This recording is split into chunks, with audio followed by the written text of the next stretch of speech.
وعن نافع بن عتبہ قال قال رسول اللہ صلی اللہ علیہ وسلم تغزون جزیرۃ العرب فیفتح اللہ ثم فارس فیفتح اللہ ثم تغزون الروم فیفتح اللہ ثم تغزون الدجال فیفتح اللہ، رواہ مسلم۔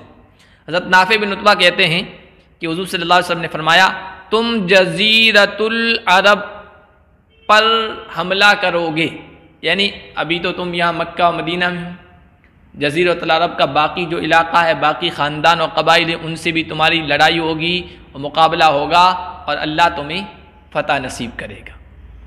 پھر تم ایران پر حملہ کرو گے، ایران سے مقابلہ ہوگا، اللہ ایران کو بھی مغلوب کر دے گا، فتح نصیب فرمائے گا تم لوگوں کو۔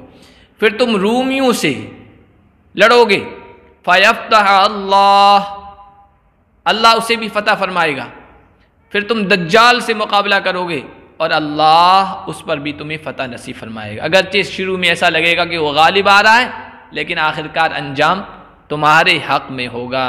اور جتنی بھی پیشین گوئیاں دجال والی اب آئے گی، لیکن باقی جو ہے وہ ساری پیشین گوئیاں اللہ کے نبی صلی اللہ علیہ وسلم کی حرف بحرف ہو بہو پوری ہو چکی ہے۔